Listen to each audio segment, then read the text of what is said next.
वंदे मातरम बाल दोस्तों, आज हम पाठ 2 ईदगाह कहानी की स्वाध्याय पोथी पढ़ेंगे।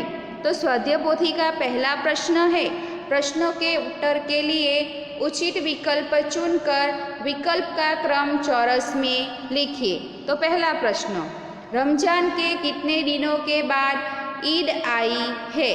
तो रमजान के 30 दिनों के बाद ईद आई है, डी। दूसरा, गांव के लोग कहाँ जाने की तैयारी कर रहे हैं?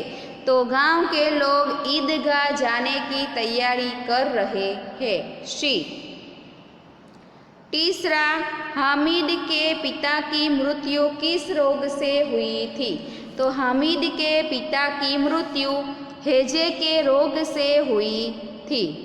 चौथा, नूरे ने कौन सा खिलौना खरीदा? तो नूरे ने वकील का खिलौना खरीदा, ए। पांचवा, हामिद ने चिमटा किसके लिए खरीदा? तो हामिद ने चिमटा दादी के लिए खरीदा, बी। हामिद को किसने अपना साथी बनाया? तो हामिद ने महमूद ने अपना साथी बनाया। प्रश्न नंबर 2, कोष्टक में से उचित शब्द चुनकर रिक्त स्थानों की पूर्ति कीजिए। पहला, हामिद ने खंजरी की ओर खाली जगह से देखा। तो हामिद ने खंजरी की ओर उपेक्षा से देखा। दूसरा, ईदगाह जाने के लिए खाली जगह सबसे ज़्यादा प्रसन्न है। तो ईदगाह जाने के लिए बच्चे सबसे ज़्यादा प्रसन्न है। तीसरा, गांव के बच्चे ईदगाह अपने खाली जगह के साथ जा रहे हैं। तो गांव के बच्चे ईदगाह अपने पिता के साथ जा रहे हैं। चौथा, हामिद खाली जगह की दुकान पर रुक जाता है। तो हामिद लोहे की दुकान पर रुक जाता है। आगे का प्रश्न नंबर 3, निम्नलिखित विधान के सामने सही और गलत विधान के सामने गलत का चिन्ह कीजिए। तो पहला है, महमूद सिपाही लेता है, तो सही। दूसरा, हामिद के साथी सबील पर शरबत पी रहे हैं, सही।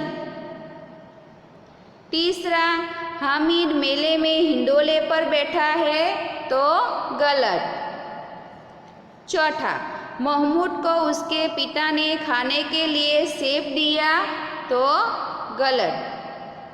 प्रश्न नंबर 4, निम्नलिखित शब्दों के समानार्थी और विरोधार्थी शब्द लिखिए। शब्द दिए गए हैं, उसके हमें समानार्थी और विरोधार्थी शब्द लिखने हैं। तो हम पहले समानार्थी शब्द लिखेंगे। तो शीतल यानी के ठंडा, प्रसन्न यानी के खुश, गरीब यानी के दिन, अंधकार यानी के अंधेरा, स्नेह यानी के प्रेम, पुरानी यानी के प्राचीन। वैसे ही उसके विरोधार्थी शब्द के अर्थ लिखने हैं। तो शीतल यानी के गरम, प्रसन्न यानी के खिन्न, गरीब यानी के अमीर, अंधकार यानी के प्रकाश, स्नेह यानी के द्रोणा, पुरानी यानी के नई। आगे का प्रश्न नंबर 5, निम्नलिखित मुहावरे के अर्थ देकर वाक्य में प्रयोग कीजिए। पहला है, बाल बांका न होना। तो उसका अर्थ है जरा भी नुकसान न होना। उसका वाक्य है, हामिद के चिमटे का कोई बाल भी बांका न कर सका। दूसरा, छाती पीट लेना यानी के दुख प्रकट करना। उसका वाक्य है, बेटे की मौत की खबर सुनकर माँ ने छाती पीट ली। तीसरा, बेड़ा पार लगाना यानी के किनारे ले जाना, संकट से बचाना। तो उसका अर्थ है मुसीबतों में फंसे लोगों का भगवान ही बेड़ा पार लगाएगा। आगे, दिल चीरना यानी कि बहुत दुख पहुंचाना। तो उसका वाक्य है, पति की मौत की खबर ने उसका दिल चीर दिया। पांचवा, दिल बैठ जाना यानी कि हताशा या निराश होना। वाक्य, परीक्षा में असफल होने पर छात्र का दिल बैठ गया। आगे का प्रश्न नंबर 6, निम्नलिखित प्रश्नों के उत्तर 1-2 वाक्य में लिखिए। पहला है, हामिद के पास कितने पैसे थे? तो हामिद के पास 3 पैसे थे। दूसरा प्रश्न, रमजान ईद के दिन मुसलमान लोग कहाँ जाते हैं? तो रमजान ईद के दिन मुसलमान लोग नमाज पढ़ने के लिए ईदगाह जाते हैं। आगे का प्रश्न नंबर 3, महमूद का सिपाही कैसा दिखता है? तो महमूद का सिपाही खाकी वर्दी और लाल पगड़ी वाला, कंधे पर बंदूक रखे हुए दिखाई देता था, जैसे अभी कवायद करके आ रहा है। आगे का प्रश्न नंबर 4, भिष्टी किसे पसंद आता है? तो मोहसिन को खिलौनों की दुकान में भिष्टी पसंद आता है। प्रश्न नंबर 5, हामिद की दादी के पास क्या नहीं है? तो हामिद की दादी के पास तवे से रोटियां उतारने के लिए चिमटा नहीं है। प्रश्न नंबर 6, रोजे के दिन मुसलमान क्या करते हैं? तो रोजे के दिन मुसलमान सूर्योदय से लेकर सूर्यास्त तक कुछ भी खाते पीते नहीं हैं। रोजा मुसलमानों का धार्मिक त्यौहार है। प्रश्न नंबर 7, निम्नलिखित प्रश्नों के उत्तर 2-3 वाक्य में लिखिए। तो पहला है, ईदगाह के मार्ग का वर्णन कीजिए। तो ईदगाह जाने के मार्ग में बड़ी बड़ी इमारतें थी। ईदगाह के मार्ग में अदालत, कॉलेज और कलाघर जैसे इमारतें दिखाई दे रही है। ईदगाह के आगे के मार्ग में हलवाइयों की दुकानें थी। ये सभी मिठाइयों की दुकानें बहुत सजी हुई थी। आगे का प्रश्न नंबर 2, हामिद ज़्यादा मिठाई खाना क्यों उचित नहीं समझता? तो उसका जवाब है, हामिद मिठाई खाना उचित नहीं समझता क्योंकि ज़्यादा मिठाई खाने से मुंह सड़ जाता है, दांत खराब हो जाते हैं, फोड़े फुसियाँ निकलती है और जबान भी चटोरी हो जाती है। प्रश्न नंबर 3, ईदगाह के मेले में कौन कौन से खिलौने मिल रहे थे? ईदगाह के मेले में सिपाही, गुजरिया, वकील, भिष्टी, राजा, धोबीन आदि जैसे तरह तरह के मिट्टी के खिलौने दुकान पर मिलते हैं। प्रश्न नंबर 4, बूढ़ी अमीना ने अपनी छाती क्यों पीट ली?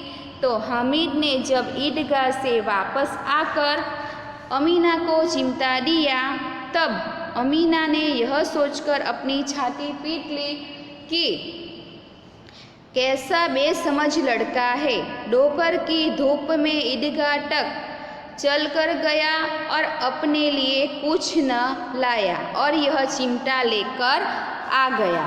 प्रश्न नंबर 8, निम्नलिखित प्रश्नों के उत्तर सविस्तार लिखिए। तो पहला है, चिमटा खरीदने के लिए हामिद कौन से कारण बताता है? तो हामिद ने बड़ी शान के साथ अपने दोस्तों को चिमटा दिखाते हुए कहा कि चिमटा सबसे अच्छा खिलौना है, इसे कंधे पर रख दो तो बंदूक बन जाती है, चिमटे से मंजीरे का भी काम भी ले सकते हैं। चिमटा आग, हवा, पानी, आंधी और तूफान में भी एक जैसा रहता है। ये सब उसका कुछ नहीं बिगाड़ सकते। हामिद बताता है कि यदि वो अपना एक चिमटा जमा दे तो सभी के खिलौने टूट जाएंगे, पर उसके चिमटे को कुछ नहीं होगा। प्रश्न नंबर 2, अमीना का क्रोध स्नेह में कैसे बदल गया? अमीना को जब पता चला कि हामिद मेले में से एक चिमटा लाया है, तब अमीना को हामिद की नासमझी पर बहुत क्रोध आया। हामिद ने चिमटा लाने का कारण बताते हुए अमीना से जब कहा कि तवे से रोटियां उतारते समय आपकी उंगलियां जल जाती है, इसीलिए मैं आपके लिए यह चिमटा लाया हूँ। हामिद की यह बात सुनकर अमीना का क्रोध स्नेह में बदल गया। प्रश्न नंबर 3, हामिद ने चिमटा ही क्यों खरीदा? तो जवाब, हामिद ने जब लोहे की दुकान पर चिमटा देखा तब उसे याद आया कि जब दादी तवे से रोटियां उतारती है तब उनकी उंगलियां जल जाती है। यदि मैं चिमटा ले जाऊंगा तो घर में एक काम की चीज़ आ जाएगी। मिठाइयाँ और खिलौनों से तो सिर्फ पैसों की बर्बादी ही होगी। यह बात सुनकर हामिद ने चिमटा खरीदा।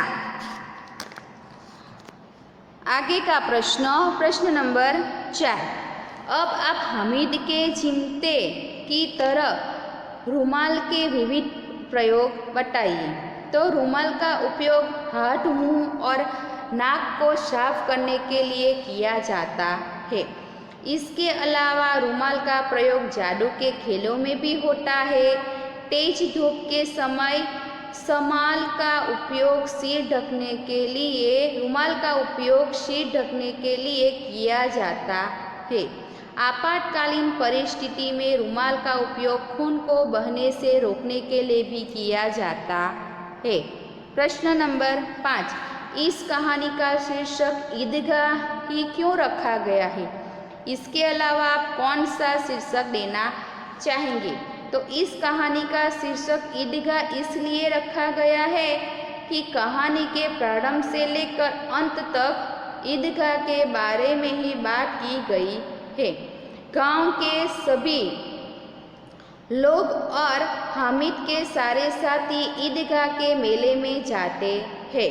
ईदगाह में नमाजियों का भातृभाव देखते ही बनता है। बाद में ईदगाह के मेले का वर्णन किया। आगे का प्रश्न नंबर 9, निम्नलिखित मुद्दों के आधार पर कहानी लिखे। यहाँ पे मुद्दा दिया गया है, इसकी हमें कहानी लिखनी है। तो किसी राधनपुर नामक नगर में 2 स्त्रियां पास पड़ोस में रहती थी। उनमें एक स्त्री बड़ी चालाक और झगड़ालू थी, उसकी कोई संतान नहीं थी। दूसरी स्त्री बड़ी सरल और मिलनसार थी, उसका एक बेटा था। एक बार संतान वाली स्त्री अपने बच्चों के घर में अकेला छोड़कर बाहर गई हुई थी। मौका पाकर निसंतान स्त्री बच्चे को पालने से उठाकर ले गई। फिर वह फौरन बाहर चली गई। बच्चे के गुम हो जाने पर बच्चे की माँ बहुत दुखी हुई। उसने किसी तरह अपने चोर पड़ोसन का पता लगाया और उसके पास जाकर अपना बच्चा मांगा। तब उसने कहा, यह मेरा बेटा है, मैं न दूंगी। तो तू चाहे जो कर ले। दोनों में खूब झगड़ा हुआ। तब लोगों ने उन्हें न्यायालय में जाकर झगड़े का निपटारा करने की सलाह दी। आखिर दोनों स्त्रियां न्यायाधीश के पास पहुंची। बच्चे पर दोनों का एक सा दावा देकर न्यायाधीश ने अपने कर्मचारियों को आदेश दिया कि इस बच्चे को 2 बराबर 2 टुकड़े करे और एक दोनों स्त्रियों को दे दो। न्यायाधीश का फैसला सुनकर निसंतान स्त्री चुप रही, पर बच्चे की माँ रोकर कहने लगी, हुजूर आप बच्चे को मारिए मत, चाहे तो उसे ही सौंप दीजिए, इस तरह मेरा बेटा जीवित तो रहेगा। चतुर न्यायाधीश की फौरन समझ गया कि दोनों में सच्ची माँ कौन है। उसने सच्ची माता की अपनी बच्चा सौंप दिया और निसंतान स्त्री की हिरासत में लेने का हुक्म दिया। सीख, आखिर सत्य की ही विजय होती है। तो बाल दोस्तों, यहीं पर हमारी कहानी ख़त्म होती है और आगे का हमने जो प्रश्न पढ़ा वो प्रश्न का उत्तर यहाँ पे लिखा हुआ है। हमने जो प्रश्न नंबर 5 पढ़ा, इस कहानी का शीर्षक ईदगाह ही क्यों रखा गया है, तो इसका जवाब आधा यहाँ पर लिखा है। तो इसमें कहा गया है कि जिसमें बालकों की विविध मनोवृत्तियों के दर्शन होते हैं, कहानी के मुख्य पात्र हामिद के चरित्र की उनकी विशेषताएं ईदगाह के मेले में ही प्रकट होती है। इस प्रकार कहानी की मुख्य प्रवृत्तियों का केंद्र ईदगाह होने से इस कहानी का शीर्षक ईदगाह रखा गया है। तो ईदगाह के अलावा मैं कहानी के ये अन्य शीर्षक देना चाहूँगा। पहला, हामिद ईदगाह के मेले में, और दूसरा हामिद और उसका चिंता। तो बाल दोस्तों, प्रश्न नंबर 5 का आधा जवाब यहाँ पे लिखा गया है। तो अब हम हमारी स्वाध्याय पोथी खत्म करते हैं। अस्तु।